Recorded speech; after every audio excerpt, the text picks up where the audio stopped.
The sun was dropping behind the hills when I found her, low enough that the land stretched long shadows like dark fingers across the dust. Evening always had that way of turning the world quiet, the kind of quiet a man either learned to keep company with or went mad from. I'd lived with it for years, so I didn't mind. My wagon creaked down the slope, one wheel pulling left again, the mule steady as ever. I wasn't rushing, I never did. Rushing just got a man into trouble or brought him closer to things he couldn't fix. The creek bed below was bone dry, nothing but brittle weeds and rocks that remembered water, but hadn't tasted it in months. I wasn't looking for much, just tracks maybe, signs that coyotes had been nosing near the fence again.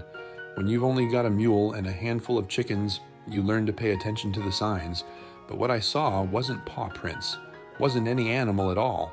At first, I thought it was just a coat somebody had lost, or maybe a blanket caught on a bush. It was lying there so still, no shift in the wind, no sign of breath. I pulled the reins, slowed the wagon, and climbed down. My boots crunched over the rocks, the air sharp with the smell of old water and dust. The closer I got, the more I knew it wasn't a coat. It was a person. A woman. She was face down in the weeds, hair dark and tangled, dress torn at the hem like she'd walked miles through thorns. Her legs were scraped up, skin pale the way it gets when someone hasn't seen the sun proper.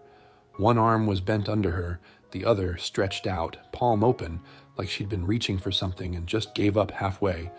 I stopped a few feet away. My chest tightened. I'd seen death before, more than my share.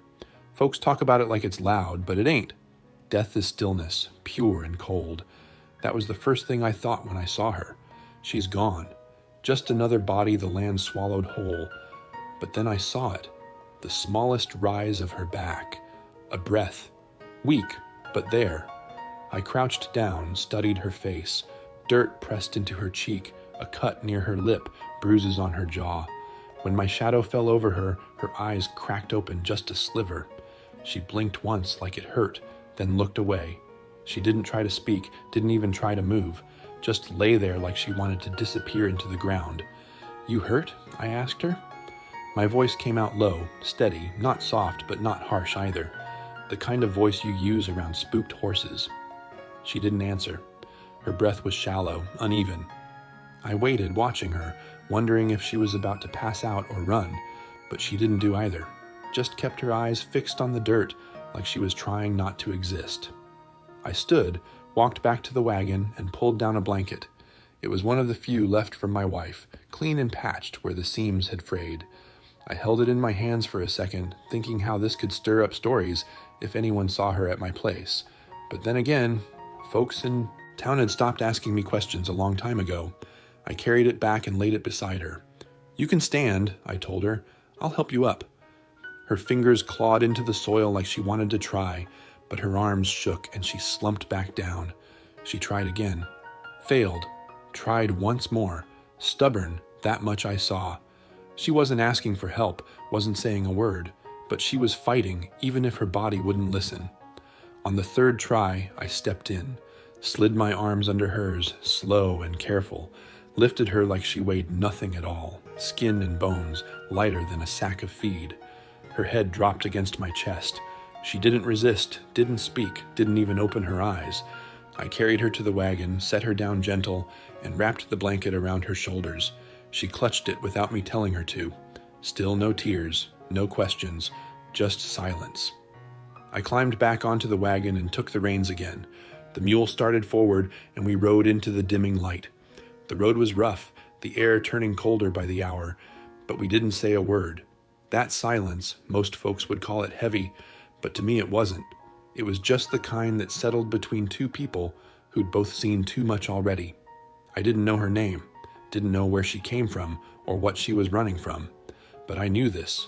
Whatever storm she'd been through, it had left her near enough to dead, and I wasn't about to leave her to finish the dying alone. Not on my land, not in my sight. So that's how it began. Not with a vow, not with some sudden spark, but with a man and a woman on a wagon under a lowering sun, the air cold enough to bite, and the silence speaking more than either of us could. If you've listened this far, friend, let me ask you something. Would you have stopped that wagon?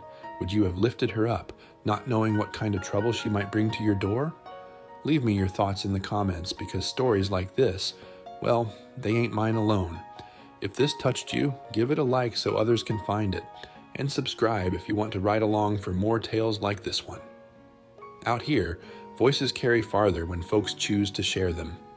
By the time we reached my place, the sky had gone near black, the kind of dark that seeps down fast once the sun slips behind the ridge. The cold was heavier too, sliding into my bones even with my coat pulled close. The mule was breathing steady, not worn out, but glad enough to stop when I pulled the reins in front of the cabin. I looked over at her. She hadn't said a word the whole ride back, didn't even glance at me, just kept her eyes on the ground rolling past, like the earth itself had more to say than I ever could. I stepped down, boots crunching against the frozen dirt, and walked around to her side. "Come on," I said. She didn't move at first, just clutched the blanket tighter. I held out my hand. Her eyes flicked to it, then back to the wagon floor. I didn't press. Sometimes a man has to let the silence do the talking. I reached in, slipped an arm under hers again, and helped her down. She was steadier this time, though her knees bent quick like they weren't sure they wanted to hold her. Her hand shot out to grip the wagon rail, raw knuckles, scraped skin. She caught herself, pulled in a slow breath, and nodded once like she could manage the rest on her own. The cabin wasn't much to look at. One room, patched roof that still let the wind whistle through some nights, porch half-leaning with a board missing where the steps sagged. The barn tilted southeast, like it was bowing under the weight of years, but it had stood for me this long, and that made it home enough. I opened the door, the smell of dry wood and iron meeting us as we stepped inside. I'd swept that morning, though you wouldn't know it. Dust had a way of settling back where it pleased, no matter how many times I pushed it out. She stopped just inside the door, eyes darting quick over the corners, the cot, the stove, the single table with its 2 tin cups. I pointed to the cot tucked in the far corner. "You can rest there. Water's in the tin by the stove." She gave the smallest nod, then walked toward it. Still no words, not a sound. She kept the blanket tight around her shoulders, like it was the only thing holding her together. When she sat, her back pressed against the wall, her eyes never left me. Not her head, just her eyes, sharp and cautious. Like a stray animal too tired to bolt but not too tired to bite. I didn't go near her.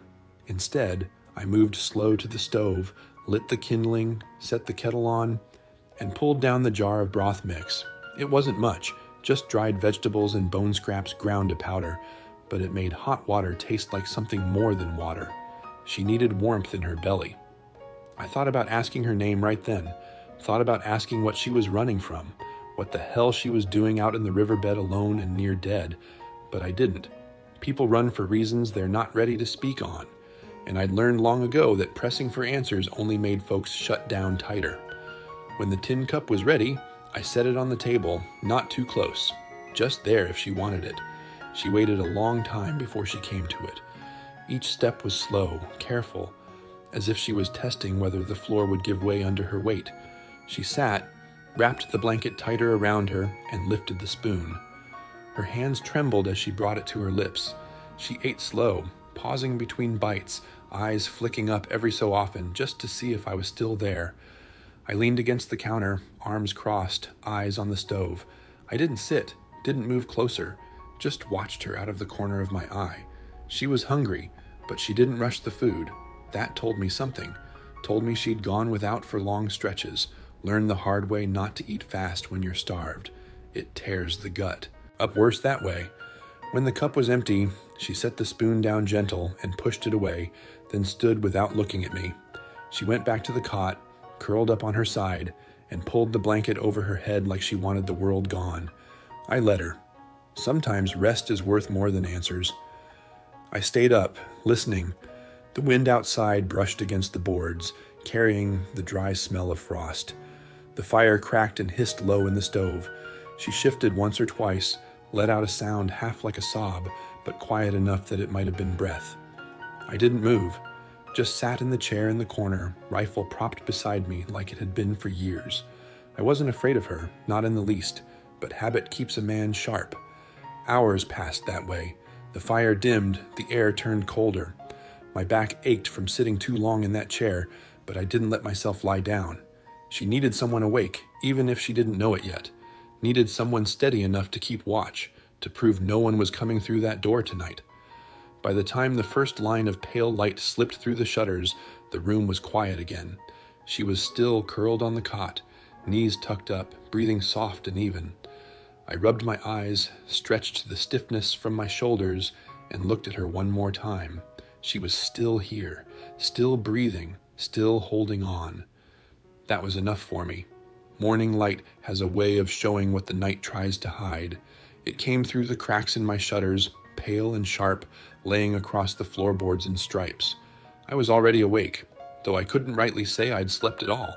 My back was stiff from the chair, and my hand had stayed close to the rifle, out of habit more than fear. I listened for her breathing first, quiet and even from the cot in the corner. She was still there.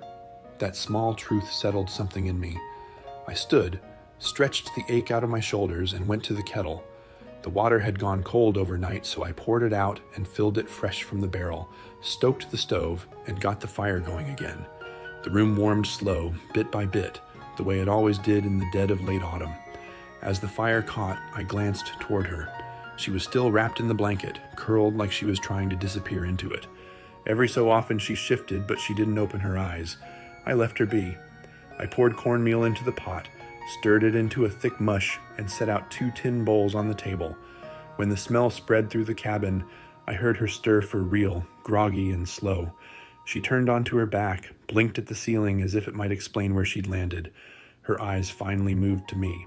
She didn't startle, didn't bolt upright. She just stared, then eased herself up with a wince, pressing her hands against her thighs like she needed to remind herself her body was still hers. "There's water by the basin," I told her, keeping my voice low. "You can wash up if you want." She nodded once. No. Words, not yet. I didn't push. I spooned the cornmeal into the bowls, set them on the table, and sat down in my usual chair.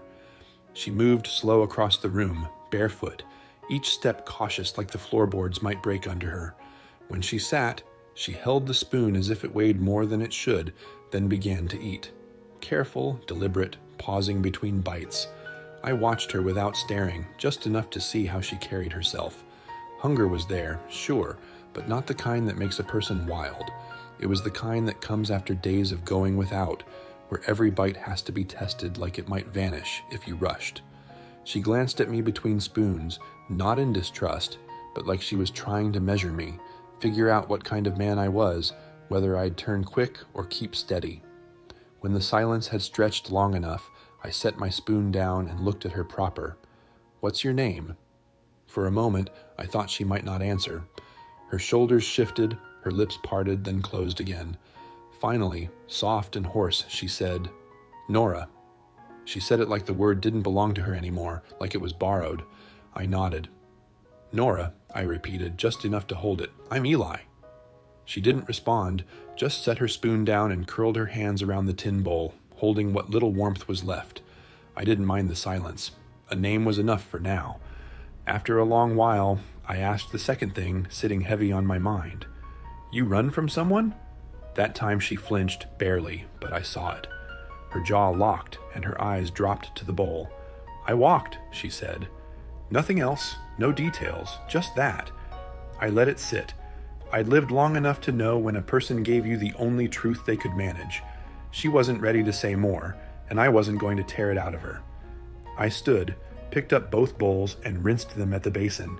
When I turned back, she was still sitting at the table, her fingers tracing the edge of the bowl, as if she couldn't quite leave it behind. "You don't have shoes," I said. Her eyes flicked down to her feet like she hadn't noticed. "No." I crouched by the cabinet, pulled out an old crate, and dug through it until I found a pair of leather boots I'd patched more than once. The stitching was worn, the laces frayed, but they were clean and solid enough. I set them beside her chair. "Try these." She didn't reach for them right away, just stared at them, then at me, like she was waiting for me to take them back. Finally, slow as anything, she bent, pulled them on. They were too big, but she didn't say so. She just stood, testing her weight in them, and for the first time I saw her shoulders straighten a little. "You can stay a day or two," I said. "Rest, eat, After that, you decide if you're leaving." She didn't look surprised, only nodded once. "You'll help while you're here," I added. "There's always work." Another nod, that was all. Later that morning, while I hauled feed for the mule, she found the broom by the porch. I hadn't asked her to. She just picked it up, gripped it awkward at first, then started sweeping the planks in slow strokes. Every few minutes her eyes flicked up at me, checking, not with fear, but with the kind of awareness a person carries when they've been told work can be taken away at a whim. I let her sweep. Didn't say a word. Sometimes silence can be the safest thing you give someone. When the sun was high, I saw her sitting on the cot again, still holding that blanket, still half-guarded but no longer trying to vanish into it. She'd given me her name. That was the start of something. Out here, names were more than words. They were promises that a person still meant to exist, and for the first time since I found her by the river, I believed she just might. Days have a way of shaping themselves when you live alone. They rise and fall like the sun, steady and predictable. I'd gotten used to that rhythm, the comfort of knowing where each hour would place me. Wake with the light, fetch water, feed the mule, check the fences, chop wood, mend what's broken. For years it was only my boots filling the silence. But once Nora was under my roof, the rhythm shifted, not loud or sudden, but like a river, bending to make room for something new. The first morning after she told me her name, I found her already sweeping the porch when I came in from hauling wood. She wore the boots I'd given her, laces pulled tight though they were still too big, and she held the broom as if she wasn't sure if the work was hers to keep. Every so often she lifted her eyes, quick and careful, checking where I was, like she needed to know if I'd snatched the broom away. I leaned my shoulder against the post and said, "No rush on that. Dust'll be back by tomorrow anyway." Her hands paused on the handle, and for a second I thought she'd stop, but she only gave a small nod and went back to pushing the dirt off the planks, steady strokes, as if it mattered. I watched her for a while, then turned back to the woodpile. Some things don't need correcting. Inside, she took to the cot in the evenings, blanket still wrapped around her like armor. She never laid it aside fully, not even when the stove was burning hot. I'd fix small things around the cabin, a drawer that stuck, a loose hinge, and I'd feel her eyes on me from across the room. She didn't ask questions, didn't pry. She just watched, learning the measure of me in silence. I let her. Sometimes trust grows more in the space between words than in the words themselves. By the third day, she followed me out to the barn. Didn't say why, didn't ask permission, just kept 6 steps behind as I carried feed. I pretended not to notice until I turned and found her standing there, her fingers curled tight around the edge of the door frame. The mule lifted his head and snorted, eyeing her with the same suspicion he gave most strangers. "You can brush him, if you want," I said, holding out the curry comb. She blinked, hesitated, then stepped forward and took it. Her hand trembled at first, but she steadied as she dragged it along the mule's flank. I watched her shoulders loosen, just a fraction, as the animal shifted and leaned into the strokes. Animals have a way of reminding folks what it feels like to be needed without condition. That evening, she surprised me again. I'd gone out to check the traps near the canyon, and when I came back, the cabin smelled of sage. She was standing at the stove, stirring the pot with a wooden spoon, her hair pulled back with a strip of cloth. She turned when I entered, almost defensive, like she expected me to be angry she'd touched the stove. "You cook?" I asked. Her eyes dropped, but she nodded. "Sometimes." I stepped closer, lifted the lid, let the steam rise up. It was rabbit stew, the same I would have made, only she'd added herbs I hadn't touched in weeks. "Smells good," I said, and meant it. She didn't smile, not fully, but something in her face softened. We ate side by side at the table. She still didn't speak much, but she ate more than she had the first night, and that was answer enough for me. At night, she lingered longer by the fire, sitting at the table instead of curling up on the cot straight away. Sometimes she held the broom across her lap, fingers tapping at the handle like she wasn't sure what to do with her hands. I'd sit in my chair, rifle propped where it always was, and listen to the sound of her breathing even out, steady and slow. For the first time in years, the silence inside those 4 walls didn't feel empty. One morning, I caught her standing in front of the window, looking out over the field. Frost had crept across the grass overnight, silver and brittle. She reached up to touch the glass, her reflection faint in the pane. "You thinking of leaving?" I asked, voice quiet. She startled, then shook her head. "Number just looking." I believed her. The days kept stacking like that. She worked beside me, sweeping, mending, brushing down the mule, her presence quiet but steady. She moved like a woman learning the shape of her own shadow again, cautious but willing. And I found myself watching more than I should, not with hunger, not even with pity, but with something slower, heavier. I'd buried too many people not to recognize what it meant for someone to still be standing. I didn't know her story, not the whole of it, but I knew enough. She had run far, and the weight she carried wasn't going to vanish quick, but she was here now, eating, sleeping, working, breathing. Every day she stayed was a kind of answer. And for me, a man who'd grown used to empty chairs and a cold bed, her being there changed the air. The silence that used to press in on me felt different now. It was no longer a reminder of what I'd lost. It was a space being filled, slow and careful, by someone who had her own reasons for choosing to stay, quiet. I didn't need more than that, not yet. Nights carry a different weight when someone else breathes under your roof. I'd grown used to the sound of nothing but the stove crackling and the wind pushing through cracks in the boards, but now there was her, Nora, breathing soft across the room, shifting under the blanket. It was strange at first, almost too much. Silence had been my companion for years, and now it had company of its own. That night the wind was sharp, rattling the shutters. I'd brought in enough wood to keep the stove hot, and the room glowed warm, lantern light spilling across the table. She sat close to the fire, her knees drawn up, fingers resting against the rim of her bowl. She hadn't eaten much, though I'd ladled stew thick enough to fill her. Her eyes kept falling to the flames, like they might speak something she couldn't. I sat across from her, boots planted, back straight, hands resting on my thighs. I wasn't one to pry, never had been. But there was a weight in the air, a story pressing at her lips whether she liked it or not. I could feel it.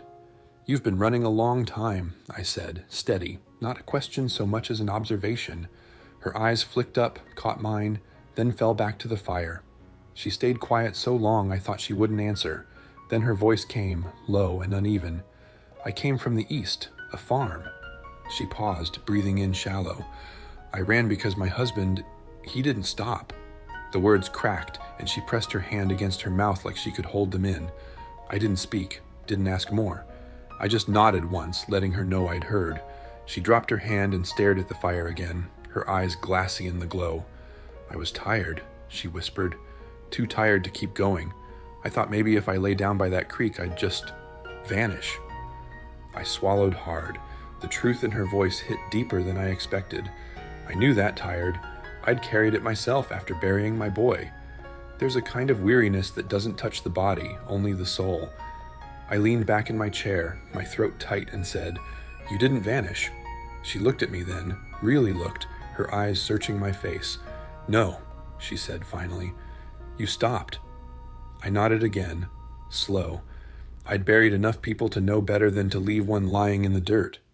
Her lips trembled, but she didn't cry. She just stared at me like she was weighing whether to believe that kind of mercy. The fire snapped, a spark leaping up the chimney, and for a moment, the room was filled with the sound of nothing but wood breaking apart. I felt her story hang there between us, unfinished, but enough to make sense of the bruises on her jaw, the thinness in her frame, the way she kept the blanket wrapped tight even in the warmth. She wasn't just hiding from the cold, she was hiding from the memory of belonging to someone who never treated her as more than property. I cleared my throat, rubbed at my jaw. "I lost my family too." Her eyes shifted, curious, but she didn't interrupt. "My boy was 6. Pneumonia took him fast. My wife followed a month later. Fever." My words came out slow, deliberate, like I was pulling nails from old wood. "After that, I sold the shop, took what little I had left and bought this land. Been here ever since." Her gaze softened, just enough that I could feel it. "You stayed," she said, like the word itself was foreign. "Didn't see the point of running," I answered, "but I understand why you did."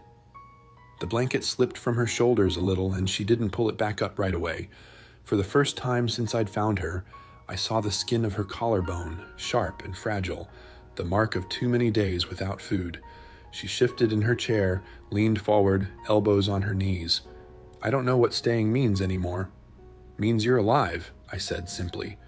Her throat worked, swallowing that thought down like it was harder to take than any bite of food. She looked back at the fire, voice barely above a whisper. It doesn't feel like enough. I leaned forward then, resting my arms on the table, letting the light catch the lines in my face. It's the start, I told her. She didn't argue, didn't nod either. She just sat there, eyes wet but unspilled, staring at the flames. For the first time, the silence between us didn't feel like distance. It felt like understanding. When she finally rose, carrying her bowl to the basin, I watched her walk, slow but steadier than before. She washed it with careful hands, dried it on the muslin cloth, then set it back on the shelf like it belonged there. That small act hit me harder than her words. She was placing herself into the life of the cabin, piece by piece, without asking. She returned to the cot, pulling the blanket back around her, but this time she faced the room instead of the wall. Her eyes closed, breath evening out, but I knew she wasn't hiding anymore. I sat back in my chair, the fire low, the air warmer than it had been in years. I thought about the boy I lost, the wife I buried, the silence I'd carried like a wound. And now, this woman, Nora, who had every reason to give up, was here instead, sitting in my cabin, trying to stay. For the first time in a long while, I didn't feel alone. The days had stacked themselves into something steady by the time I told her we'd have to ride into Grafton's Hollow. Winter was edging closer, and I needed supplies, wire for the fences, flour, oil, things I couldn't patch or trade for myself. I'd put it off as long as I could, but you can't patch a fence with air or stretch flour beyond what's in the sack. She didn't ask when or why, but when she saw me packing the wagon, she stood at the doorway. Her shawl clutched around her and asked only one thing. You want me to come? I tightened the rope on the bundle, looked up at her. Her eyes were steady, but her hands trembled against the fabric. I could have told her no. Could have said it would be easier without the stares, the whispers, the way people in town carried stories like they carried breath. But if she was going to stay, she had to face it sooner or later. Yes, I said finally. Stay close. Don't speak unless you need to. Folks'll talk, but talking's all they ever do. She nodded once, like she'd been bracing for the answer. The road into town was narrow, rutted from old rains, lined with cottonwoods whose branches were already bare. She sat beside me on the wagon seat, her hands gripping the rail so tight her knuckles paled. She didn't look at me, didn't look at the land rolling past, just stared straight ahead, jaw tight, like she was holding her breath against the world. I kept my eyes on the mule, steadying the reins, and let the silence ride between us. Some silences aren't meant to be broken. By the time the first false fronts of Grafton's Hollow rose out of the valley, I felt her body stiffen beside me. The town was small, worn thin, roofs patched with tin, chimneys leaning wrong, porches sagging from too many winters. Folks didn't forget faces out here, and mine was one they knew. The man who buried a wife and child, who stopped showing up to church, who bought land out near the canyon and kept to himself. They didn't bother me much anymore, but with her at my side, I knew their eyes would find something to say. I slowed the wagon, guided it past the livery, past the church that only opened its doors on holidays now, until we reached the feed store. The mule stamped and snorted, glad for the stop. I climbed down first, tied off the reins, then looked back at her. She was still seated, her shawl wrapped tight, her eyes darting quick to the windows, the doors, the people watching from porches. Don't need to talk to no one, I told her. You work the ranch, that's enough for them to know. She breathed once, sharp and shallow, then climbed down. Her boots hit the dirt, and she straightened her shoulders like she was trying to carry herself taller than she felt. Inside, the floorboards creaked under our steps. The shopkeeper, Ellis Boone, looked up from behind the counter. He was a man in his 60s, hair gone white, eyes still sharp as a hawk. He'd always been one to listen more than he spoke, and that made him dangerous in a town that lived on gossip. "Morning, Cutter," he said, his voice even, then his eyes slid to her. "Got company." I set the bundle of pelts on the counter. "Martins," I said, "clean-skinned, 6 eggs." Boone reached forward, his fingers brushing the fur, but his eyes stayed on Nora. "You trade for coin or credit?" "Credit," I answered firm. He nodded slow, his gaze still measuring her. "She's staying with you." "She's working the ranch," I said, leaving no room for anything more. That was enough. Boone didn't push, though the weight of his stare lingered. Nora didn't speak, didn't even lift her head. Her hands stayed tucked under her shawl, her eyes flicking once to the door, once to the shelves, always measuring distance. I saw it in her, the way a hunted animal knows every path out of a trap. We took flour, sugar, coffee, salt, a tin of thread, and a pair of men's gloves I told her she could cut down to size. She touched them once, traced the frayed seams, then set them into the sack without a word. Before we left, Boone leaned over the counter, tapped his fingers twice. "Word goes fast in a town like this," he said, his voice quiet, more reminder than threat. I met his eyes, steady. "That's your concern, not mine." He shook his head. "Just reminding you what town is." I didn't answer. We walked out, the sack heavy in my hand, the cold air hitting our faces. She exhaled like she'd been holding her breath the whole time. "They know something's off," she said, her voice tight. I lifted the sack into the wagon. "They know enough, that's all." Boone was watching me. He watches everyone. Her hand gripped the wagon rail, her knuckles white again. "They'll talk, won't they?" "Let them," I said. "Talking's all they know how to do." We didn't stop anywhere else. Not the smithy, not the post. I'd gotten what we came for, and I didn't see reason to leave her standing in that place longer than she had to.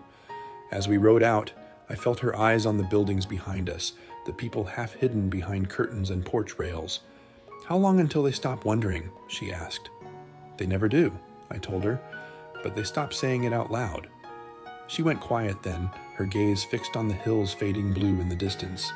Halfway home, under a cottonwood where the creek once ran strong, I handed her a tin of water and a piece of bread. We sat on a fallen log, the air cold enough to see our breath. She turned the bread in her hands, her eyes low. "Back there," she said. "When he asked if I was staying with you, I felt like I was trespassing." I looked at her steady. "You're not." Her lips pressed together, her eyes still fixed ahead.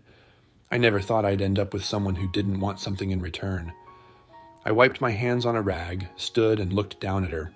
"I want the fences held, the mule fed, and peace under my roof. That's it." She looked at me then, really looked, and for the first time I saw the edge of a smile. "That's fair," she whispered. We climbed back onto the wagon as the sun dipped west, the road rough beneath us. The sack was full, the mule steady, and for the first time since I found her by that dry riverbed, I felt the weight of being seen in town and didn't mind, because she wasn't behind me anymore. She was beside me. It was 2 mornings after we'd gone into Grafton's Hollow when I found the note. The air had that sharp bite that comes right before the first real freeze, and I'd walked the fence line early, my breath puffing out white, the ground brittle beneath my boots. I wasn't expecting much, just checking for fresh tracks, when I saw something nailed to the post near the edge of the property. A scrap of paper, edges curled from the damp, pencil scrawled rough across it. 5 words. "You can't run forever, girl." I stood there a long while, the paper in my hand, the hammer still stuck in the post, as if whoever left it hadn't cared to hide. The words were simple enough, but they carried weight, the kind that didn't come from strangers. This was written by someone who knew her, someone who wanted her to know he'd found the trail. By the time I walked back to the cabin, my jaw was set so tight it ached. She was inside, standing near the stove, stirring the kettle slow. The smell of coffee filled the room. She looked up when I came through the door, and her face changed when she saw what I was holding. Her hands froze, spoon hovering above the tin cup. "Where'd you get that?" "Fence line," I said. I laid it on the table. "Was nailed to the post." She stepped forward like her feet weighed stones. She picked it up, read it, and I saw the blood drain from her face. Her lips moved, whispering the words to herself, then pressing them down into silence again. Finally she said, "It's his writing. Dean, my husband's cousin." "You're sure?" "I've seen enough of his notes to know. He used to leave them around the house, warnings, threats." Her voice cracked, but she forced it steady again. I leaned my hip against the table, arms crossed. "Then he knows where you are." She dropped the paper like it burned, her hands going to her sleeves, rubbing at her wrists where faint bruises still lingered. "I shouldn't have come here. They'll think you're hiding me." I shook my head. I am hiding you." Her eyes snapped up to mine, wide and searching. She looked for fear in me, hesitation, something that might tell her she'd brought ruin to my door. She didn't find it. "You don't understand," she said, her voice low. "They don't forget, not when they think they've lost something they owned." "I don't forget either," I told her, "and I don't scare easy." She sank into the chair by the stove, her hands flat on her knees, her whole body trembling, though she fought to sit still. The paper lay between us on the table like a line drawn in ash.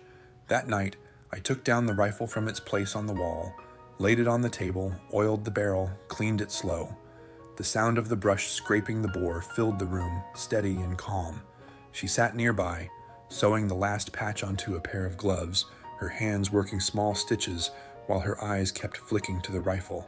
She didn't speak, but the room felt heavier than it had in weeks. When I finished and set the rifle back together, I looked at her. "How long's it been since you ran?" 43 days, she said without pause.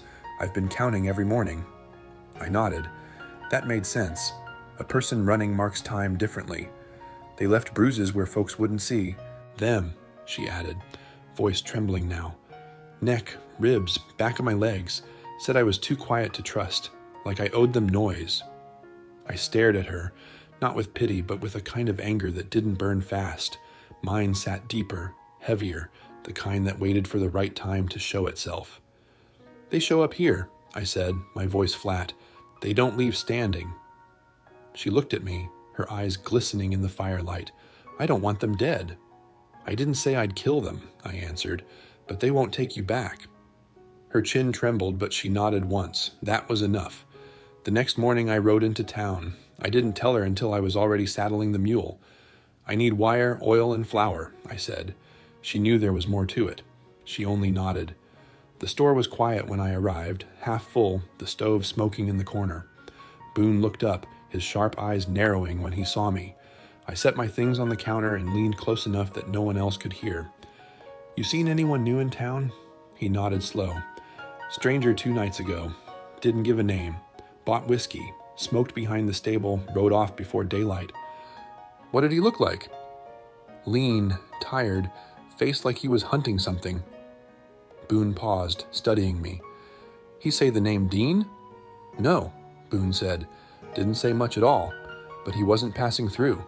He had the look of a man waiting for a signal." I paid and left without another word. When I came back, I found Nora had drawn a line of ash across the doorway. An old habit, maybe something she learned from women before her. I didn't question it. I just handed her the tin of cartridges I'd bought. "Load these into the belt. Keep it near the cot." Her hands shook at first, then steadied as she pushed each round into place. "You think it's him?" she asked. "I think if it's not now, it'll be soon," I said. That night, as the fire burned low, she asked me something I hadn't expected. "Why'd you stop when you saw me that day at the river?" I thought about it, about the long years of silence and the graves that marked my land. Finally, I said, "Because I'd buried too many people to pretend you weren't real." She blinked at me, her breath catching. "I thought I was going to die out there. I wasn't scared. I just didn't care anymore." "You care now," I told her, looking into her eyes. She nodded, slow, almost disbelieving. "I guess I do." The frost was biting harder outside, the kind that clung all day. But inside that cabin, with the rifle loaded and her breathing steady, I knew one thing for certain. If Dean or any man like him came here, they'd find out quick that the woman they thought was theirs wasn't running anymore, and I wasn't about to let her. The frost had settled hard across the yard that morning, silvering the fence rails, stiffening the earth so each step crunched under my boots. I'd been up before first light, bracing doors, setting lanterns where they could be lit quick, checking the rifle one more time. I wasn't nervous, not in the way men get before a fight. It was something slower, heavier, like the air before a storm when you know the lightning's coming, and all you can do is stand and wait for it. Nora was by the window when I came back inside, her rifle cradled in her hands, her eyes fixed on the horizon. She didn't say a word when I entered, just glanced at me once, then back at the ridge. Her sleeves were rolled down, hair pulled back, face set with the kind of quiet I'd come to know. I set my hand on the back of her chair. "If they come, You wait till they're off their horses, I told her. Don't waste powder scaring them. Her eyes met mine, steady. I won't, she said. I nodded. And you stay behind the stove unless I tell you otherwise. She didn't look away. We're past that, she answered. I didn't argue. She was right. By midday, the mule in the barn grew restless, snorting and stamping. I stepped out to the porch, rifle slung low across my chest. The wind was sharp, the kind that cut through layers no matter how tight you wrapped yourself. Dust rose on the far ridge. 3 riders, moving slow, steady, like they wanted me to see them coming. I stood at the fence line, boots planted, and waited. Dean was in front. I knew him the moment I saw him. Heavy coat, broken nose, that forward lean in the saddle like everything ahead of him already belonged to him. The 2 behind him were younger, their movements uncertain, but their guns rode heavy at their hips. Dean pulled his horse up, swung down, and grinned like this was his land, not mine. Well, hell, he said, stretching his back. Didn't think you'd be fool enough to stand out in the open. I didn't move, didn't answer. My rifle rested easy in my hands, not raised but ready. He squinted at me. Heard you took in a stray. Thought I'd come bring her home. She's not yours, I said, my voice low. He chuckled, spit into the dirt. She was long enough. Don't go telling me what's mine. She's not property. His smile slipped, his jaw tightened. You don't know what she did. Left without a word. Took things weren't hers, money, my horse. Ran like a coward. You bring a horse with you now? I asked, my tone flat. His eyes narrowed. He didn't answer, and that was enough. Behind me, I heard the door open, slow and deliberate. Nora stepped out, blanket gone, rifle in her arms. She didn't hide. She didn't hang back. She walked up beside me, boots crunching the frost, and stood shoulder to shoulder with me. Dean saw her, and his grin died altogether. You look well fed, he said, his voice sharp. She didn't flinch, didn't look down. She raised her rifle, cocked the bolt back, and leveled it at his chest. Dean froze, his smile gone. You wouldn't. Her voice was clear. You don't get to own me anymore. The 2 riders behind him shifted, uneasy. One's hand slipped toward his holster, slow as molasses. I raised my rifle, the barrel steady, my finger resting against the trigger. Don't, I said, my voice hard as stone. I drop the first man who moves. Dean's eyes flicked to his men, then back to me. You really want blood over this? No one wants blood, I said, but I'll spill it before I give her up. The silence stretched long. Even the mule in the barn had gone quiet. Dean looked from me to Nora, to the land around us, to the cabin standing behind my shoulder. He saw it plain. We weren't budging. She wasn't going back. Finally, he spat in the dirt again, his mouth twisting. She ain't worth the trouble. Nora didn't lower her rifle. Her hands were steady, her face pale but strong. Dean swung back into his saddle, looking down at her one last time. You run again, he said, his voice low and mean. There won't be another warning. I took a step forward, raising my rifle higher. You cross this line again, you won't ride out. His mouth twitched, but he didn't answer. He tugged his reins, turned his horse, and the 2 younger men followed. They rode back toward the ridge, not quick, not running, but leaving all the same. I watched them until the trees swallowed them whole. Only then did I lower my rifle. I turned to her. She was still holding hers, arms trembling just a little now, her breath sharp. You all right? I asked. She nodded, though her lips parted like she wasn't sure of the answer. Yeah, she said finally.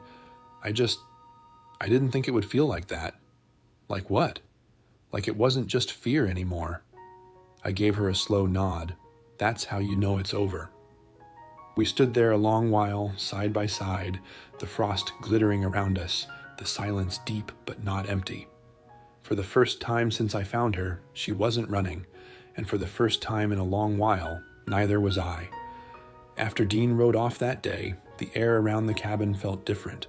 The silence that followed wasn't the same silence I'd lived with for years, heavy and hollow. This one carried weight, yes, but it was the kind that settles after a line's been drawn and held. He'd come looking to drag her back, and he'd left empty. That mattered more than either of us said out loud. That evening, Nora swept the porch long after the sun had dropped, the broom moving steady over boards already clean. I sat on the step, rifle across my knees, watching her shoulders rise and fall. The lamplight from the cabin window cast her shadow out across the yard, long and thin. She didn't speak, not while she swept, not even when she finally leaned the broom against the wall and sat beside me. Her hands were raw, her face pale in the moonlight, but her eyes were different. They weren't darting for the next place to run. They were steady, fixed on the dark horizon like she'd finally decided it wasn't going to swallow her whole. "You still think I'll leave?" she asked, her voice soft but sure. I looked at her, then out, at the field beyond. "Do you want to?" She shook her head. "No." "Then don't," I said. Simple as that. She exhaled, a sound that wasn't quite a laugh, but close enough. Then she leaned back, folding her arms across her chest, the night pressing cool around us. For the first time, I felt the quiet between us ease into something that wasn't just survival. It was choice. In the days that followed, she moved about the place like she meant to stay, not asking if she could, not waiting for permission, just slipping into the rhythm. She rose early, swept the floor without me telling her, hauled water in the pail, checked on the mule. But one morning I found her stacking wood against the cabin wall, sleeves rolled up, breath fogging the cold air. She caught me watching and said, "You cut it, I can stack it." I nodded, and that was that. She cooked more often, too. Bread that rose golden instead of the flat loaves I used to make. Stew with sage and a pinch of salt pork I'd forgotten I had. I'd come in from the barn to find the cabin warm with the smell of food, and she'd be there at the stove, hair tied back, hands moving with a kind of certainty that told me she wasn't just filling time. She was making something of her own here. I noticed smaller things as well. The way she stopped looking at the door each time the wind rattled it. The way her shoulders dropped when she sat by the fire, no longer braced for footsteps that never came. She hummed once while she mended a shirt of mine, so soft I barely heard it. When I glanced over, she flushed and shook her head like she hadn't meant for the sound to escape, but she didn't stop.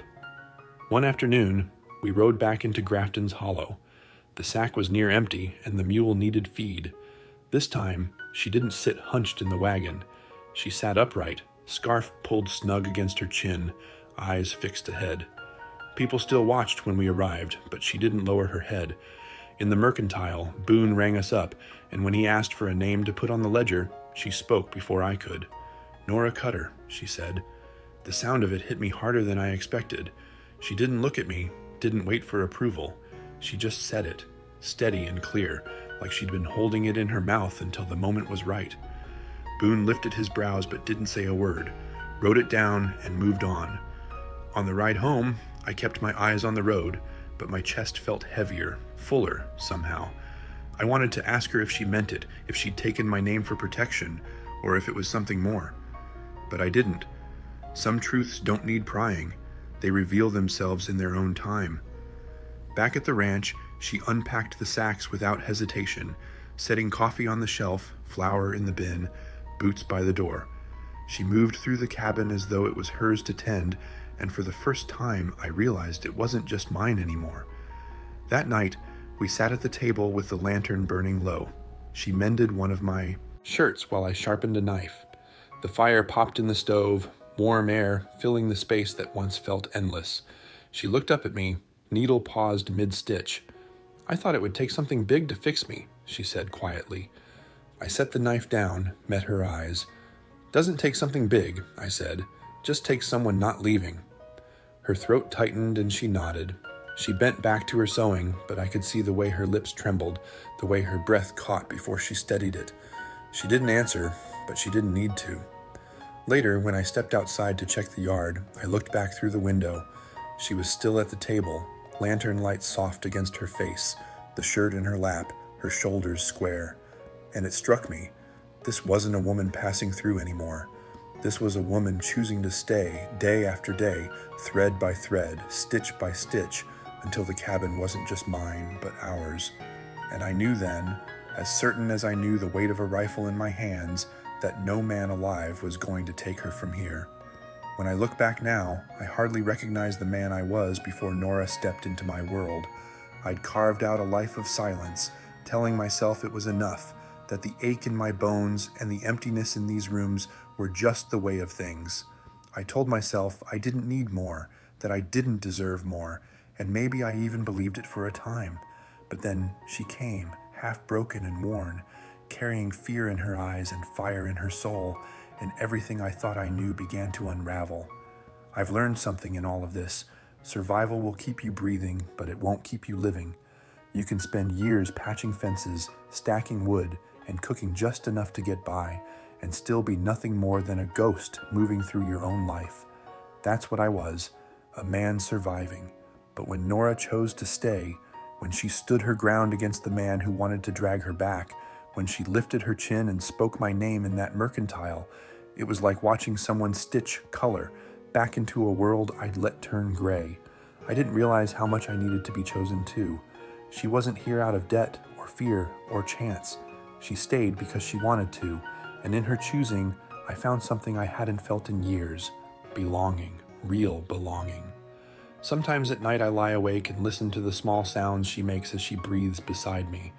There was a time when the silence of this cabin kept me awake, rattling around in my head until it felt louder than gunfire. Now the quiet is softer, threaded through with the sound of her shifting under the quilt, the whisper of her breath, the faint crackle of the stove. I don't dread it anymore. I settle into it, because she's there and I am not alone. I think about what she told me once, that she thought it would take something big to fix her, but the truth is, it never takes something grand. It takes the steady things, the mornings we share coffee by, the fire, the afternoons we mend shirts and talk about nothing at all, the evenings we walk the fence line side by side. Those small, ordinary pieces are what carry the most weight. They're what knit a life together. I know now that scars don't fade just because someone says you're safe. They fade when you live safe long enough to believe it. Nora doesn't flinch at the windows anymore. She doesn't lower her eyes when we ride into town. She doesn't sweep the porch to keep from trembling. She lives. And watching her do that has been the greatest lesson I've ever known. I've come to see that love isn't loud. It isn't always a thunderclap or a shout across the canyon. Sometimes it's quiet. Sometimes it's the way she sets a loaf of bread on the table before I've even realized I'm hungry. Sometimes it's the way I make sure her boots are by the fire so they're warm when she puts them on in the morning. Sometimes it's just sitting together in silence and knowing there's nowhere else either of us would rather be. I used to think my life ended the day I buried Sarah. I thought the earth had closed over not just her, but me as well, leaving nothing left but a man drifting through seasons. But I was wrong. Life doesn't end in a grave, not if you let it keep moving. Sometimes life begins again with a knock on the door, with a woman half broken but brave enough to stay, with a choice made by both of you to keep going forward together. If there's anything worth saying plain, it's this: don't waste the time you have. Thinking survival is enough. Don't let fear or loss chain you to emptiness. Life is waiting to be lived, even after the worst of storms, and sometimes the very person who reminds you of that will arrive when you least expect it. I reckon that's the heart of this story. Not that I saved her, and not even that she saved me, but that we saved each other by deciding not to leave. Two broken souls don't make a whole, but they can build something steady together, something worth holding on to. Now when I step outside and see the sun burning low over the pasture, when I hear her humming from the cabin, when I feel the warmth of her hand slip into mine without words, I know this is what belonging feels like. Not grand, not loud, but true. And if you've walked through this story with me, maybe you've felt some of that truth settle in your own chest. If you have, I'd like to ask you something simple.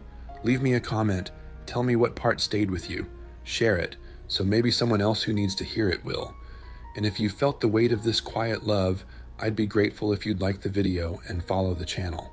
It means more than you know, not just for me, but for the stories yet to be told. Because at the end of the day, stories are what keep us tethered. They remind us we're not alone in our scars, in our hopes, in our longing for a place to belong. And if this story has reached you, even in some small way, then maybe that's proof enough that fire can be lit again in places once thought too cold. So thank you for listening. Thank you for walking beside me through this journey. And if you carry anything away from it, let it be this: survival isn't the end. Belonging is.